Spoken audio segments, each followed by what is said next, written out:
हमारा प्रमुख उद्देश्य रहेगा कि हम आए तो कम से कम आमेर न्यायालय परिसर के लिए एक प्रॉपर बिल्डिंग हो, जिसमें जुडिशियल ऑफिसर्स के लिए प्रॉपर चैम्बर हो, एडवोकेट्स के लिए चैम्बर हो, प्रॉपर कोर्ट रूम हो, फैसिलिटीज हो। नमस्कार, मैं अरशद वारसी क्यूपी न्यूज में आप सभी दर्शकों का स्वागत करता हूं। हमारा देश कानून से चलता है। हमारे देश का एक संविधान है और ये कानून देश में अहम भूमिका निभाता है। यूं कहें कि अगर देश का पहला स्तंभ है तो वो है कानून, और कानून की अदालतें हमारे संविधान को बरकरार रखती हैं। और इस कानून को चलाने के लिए हमारे एडवोकेट, अधिवक्ता, वकील, इसमें उनकी भी अहम भूमिका रहती है, जो कानून के तहत जनता को न्याय दिलाते हैं और न्याय दिलवाने के लिए अपनी पुरजोर कोशिश करते रहते हैं। और इसी के तहत हमारे दूसरे जो रोल अदा होता है वो होता है लोकतंत्र का और चुनाव का, जिसे आज हमारे हिंदुस्तान में यूं समझें कि अगर समितियों से लेकर के हर एक चीज़ के लिए चुनाव होता है, उसी तरह से हमारे न्यायालय में भी अधिवक्ताओं का चुनाव होता है, जिसे बार एसोसिएशन कहते हैं। और उस बार एसोसिएशन का प्रतिवर्ष चुनाव होता है। आज हमारे आमेर न्यायालय में भी, सेशन न्यायालय में भी बार एसोसिएशन का चुनाव चल रहा है। और उस चुनाव में जो प्रतिद्वंदी एक दूसरे को डिबेट देने के लिए खड़े हुए हैं, जीतने की इच्छा लेकर के खड़े हुए हैं, उनके विषय की अगर बात की जाए तो आज हमारे स्टूडियो में एक अधिवक्ता यहाँ तशरीफ़ फरमा है और तशरीफ़ लेकर आए हैं। आज हम उनसे न्याय के बारे में जानेंगे और उनसे उनके बारे में जानेंगे कि उन्होंने जो चुनाव में खड़े होने का फ़ैसला किया है वो क्यों किया है। नाम है जनाब इरशाद अहमद साहब, जो यहाँ तशरीफ़ फरमा हैं। आइए आज हम उनसे रूबरू आपको कराते हैं और उनसे बात करते हैं कि चुनाव में उनका उतरने का मकसद क्या है और न्यायपालिका जो है वो कहाँ तक हमारे समाज को एक अच्छा रूप देती है। सबसे पहले तो मैं इरशाद साहब आपका बहुत बहुत स्वागत करता हूँ। और मैंने सुना है आप बार एसोसिएशन के चुनाव लड़ रहे हैं, तो क्या कारण है कि आपको चुनाव लड़ने मैदान में उतरना पड़ा? सबसे पहले तो मैं काफिला परिवार न्यूज़ का बहुत बहुत शुक्रगुजार हूँ कि उन्होंने आज एक बार एसोसिएशन का जो इलेक्शन है, आमेर बार एसोसिएशन का, उससे कंसर्न विषय को लेकर के मुझे यहाँ आमंत्रित किया है। बहुत बहुत शुक्रगुजार हूँ आपके न्यूज़ चैनल का, आपका, कि आपके चैनल के ज़रिए मुझे जो विजन्स हैं बार एसोसिएशंस में एडवोकेट्स के लिए क्या क्या बेसिक नीड्स हैं, क्या इंफ्रास्ट्रक्चर होना चाहिए, उससे कंसर्न बातें मुझे आपसे करने को मिलेगी। मैं एडवोकेट मोहम्मद इरशाद, मैंने अपना लॉ ग्रेजुएशन राजस्थान यूनिवर्सिटी से किया 2009 में। उसके बाद मैंने post graduate diploma in labour law 2010 में राजस्थान यूनिवर्सिटी लॉ डिपार्टमेंट से किया। उसके बाद 2010 में मैं बार काउंसिल ऑफ राजस्थान से एज एन एडवोकेट रजिस्टर्ड हुआ। और तब से आज तक मैं कंटिन्यू वकालत के क्षेत्र में अपना कार्य कर रहा हूँ। मुझे करीब 15 साल का एक्सपीरियंस रहा है अपने वकालत के क्षेत्र में काम करने का। काफ़ी अनुभव मेरे सामने आए। मैं जूनियर भी था, सीनियर्स के साथ मैंने काम किया। अब मैं थोड़ा और आगे बढ़ा हूँ तो पता चलता है कि कैसे जूनियर्स के लिए सीनियर्स को काम करना चाहिए, जूनियर्स की क्या अहमियत होती है, उनकी क्या ज़रूरतें हैं। कैसे एक जूनियर जब वकालत के क्षेत्र में आता है तो उसके पास किन किन चीज़ों की उसे ज़रूरत होती है। कई बार ऐसी चीज़ें भी सामने आती हैं कि एक जूनियर जो है वो उस वकालत को काम को करने से हारने की कगार पे होता है, मजबूर होता है, फाइनेंशियली भी उसको प्रॉब्लम फेस करनी पड़ती है। तो क्या क्या उनके लिए चीज़ें होनी चाहिए, उसके लिए बार एसोसिएशन संगठन कार्य करता है।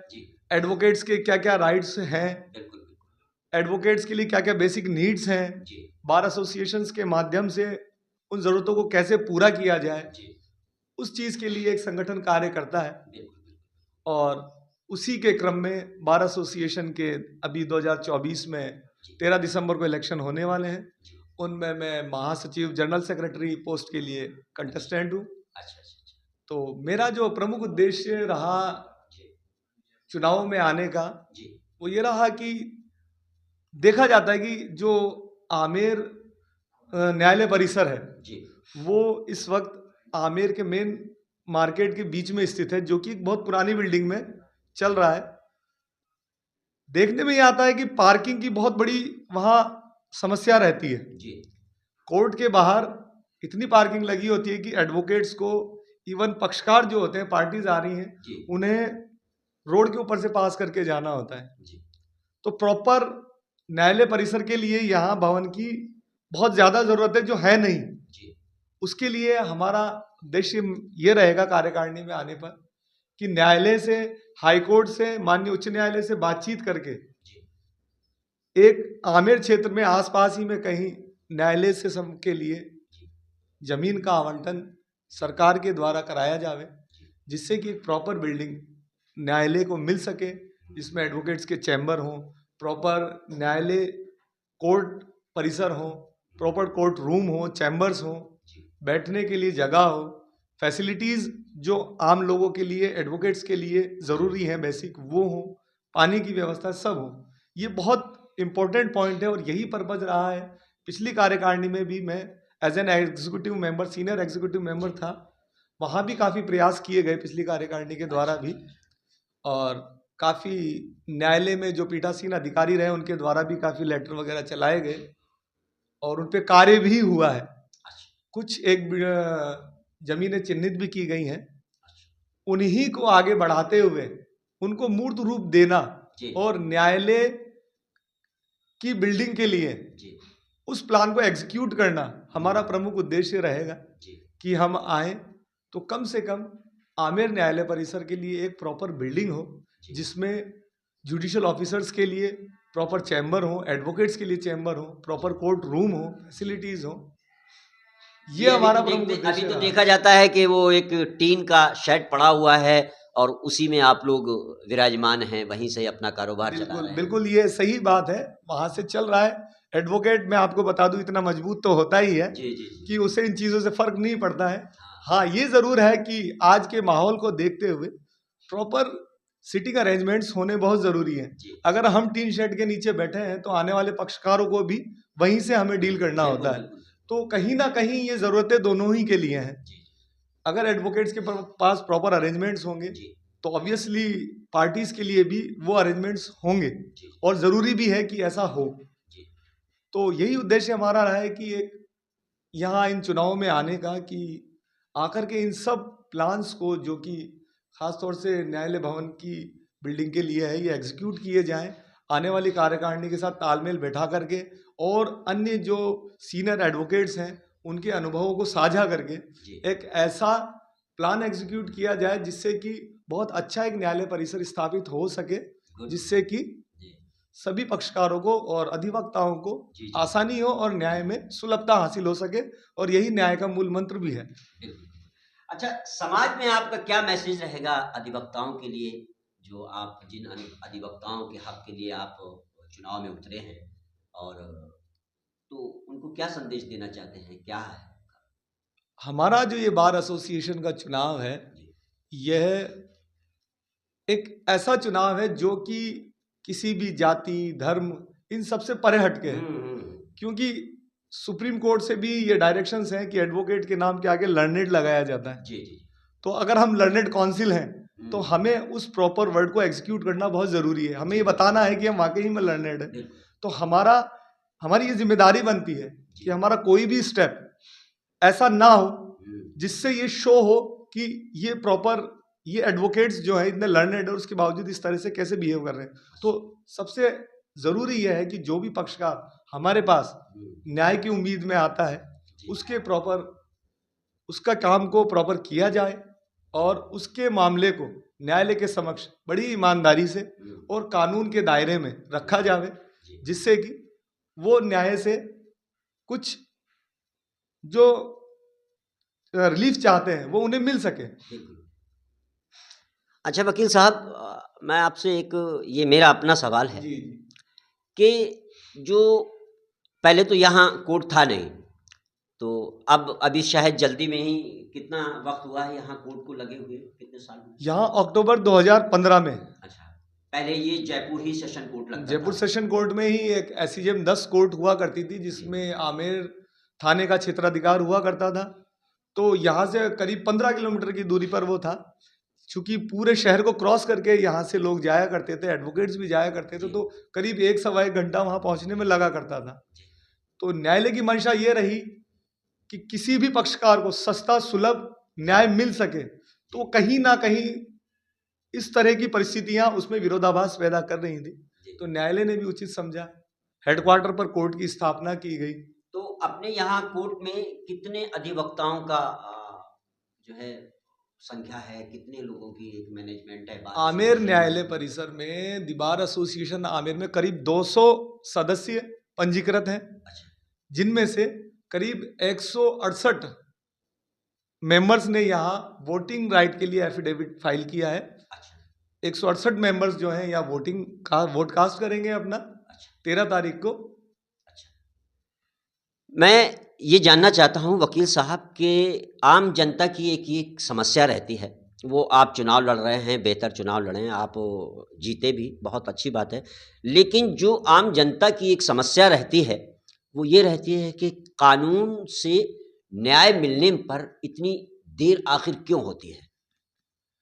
कानून से न्याय मिलने पर देर एक आम जन के मन में ऐसा रहता है, ये क्वेश्चन सभी के मन में। बाकी जो प्रोसेस है, उस जी। प्रोसेस को अडॉप्ट करके जो चीज़ें सामने आ सकती हैं, जो उनके लिए प्रॉपर कार्य किए जा सकते हैं, एज एन एडवोकेट एक अधिवक्ता वो उन कार्यों को प्रॉपर एग्जीक्यूट करता है। जी। और उसी क्रम में कई बार ऐसा होता है कि ये देरी संभव हो पाती है। इसमें कई तरह का लचीलापन देखने को मिलता है। कई चीज़ें हैं, कोई व्यक्ति जब न्याय के लिए न्यायालय के समक्ष प्रस्तुत होता है, तो न्यायालय भी एक अकेले ऐसी इकाई नहीं है जो उस कार्य को कर पाती है। उसके लिए एडवोकेट्स हैं, पुलिस प्रशासन भी उसमें अपनी भागीदारी निभाता है। तो कहीं ना कहीं सभी लोग एक दूसरे से जुड़े हैं। तो कई चीज़ें ऐसी हैं कि कोई एग्जीक्यूशन अगर किसी मामले में कराया जाना है, पुलिस के द्वारा भी है, तो उन चीज़ों में समय लगता है। बिल्कुल।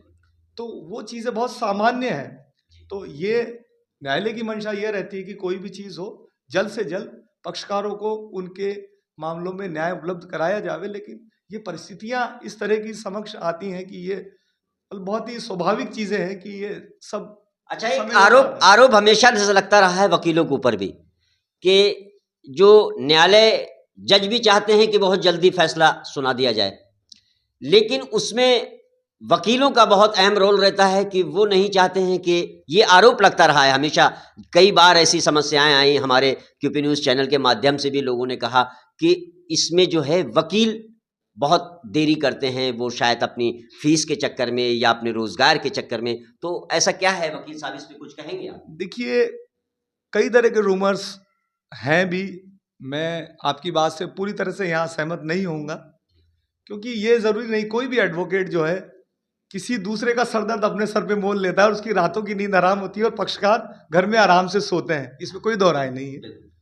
तो एडवोकेट्स का जो बेसिक प्रिंसिपल यही है कि कोई भी पक्षकार जो उसके पास आता है, ये अधिवक्ता की जिम्मेदारी होती है कि वो उसके पक्ष को सही तरीके से न्यायालय के समक्ष रखे, और एडवोकेट्स उस काम को करते भी हैं।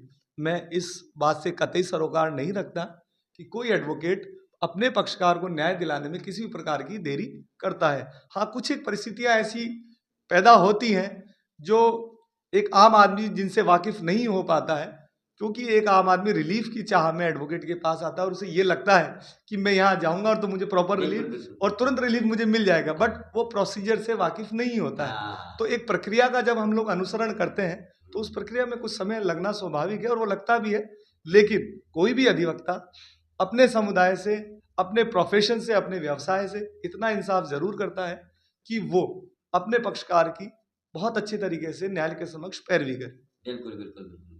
तो आप बार एसोसिएशन का सचिव के पद पे जो है चुनाव लड़ रहे हैं, आपका जो प्रतिद्वंदी है वो भी यही सब सोच विचार रख के चुनाव लड़ रहा होगा, उसने भी अपने दिमाग में यही सब तरकीबें सोच रखी होंगी, उसने भी यही डिमांड लोगों के सामने रखी होगी।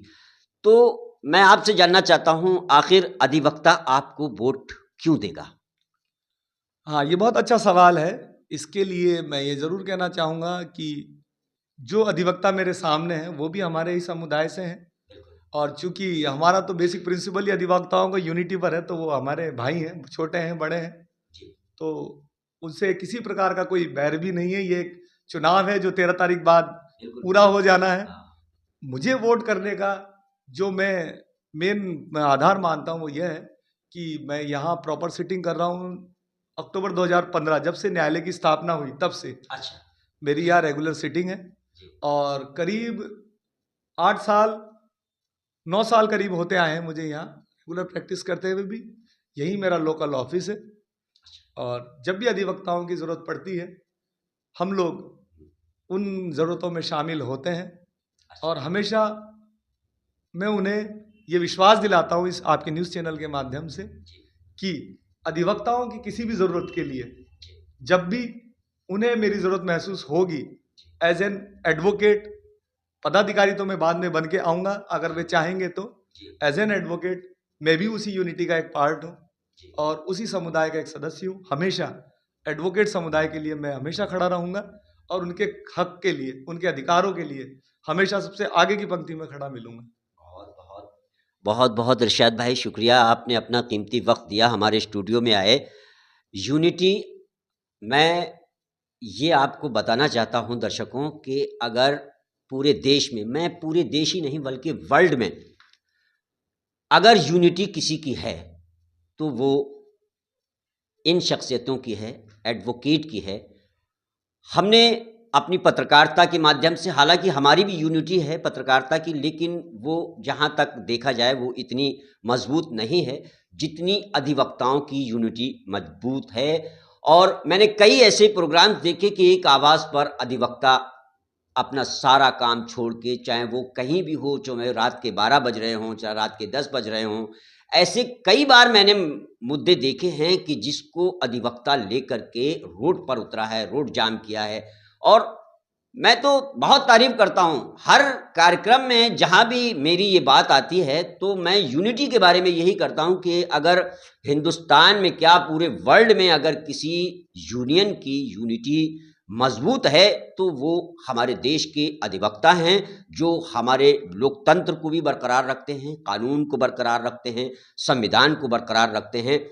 आज हमारे स्टूडियो में इरशाद साहब आए, जो Amer session court bar association से चुनाव लड़ रहे हैं सचिव के पद पर। उन्होंने अपने सारे मुद्दे रखे हैं और अ, अपने अधिवक्ताओं से अपील भी की है कि वो उन्हें किस तरह से वोट करें।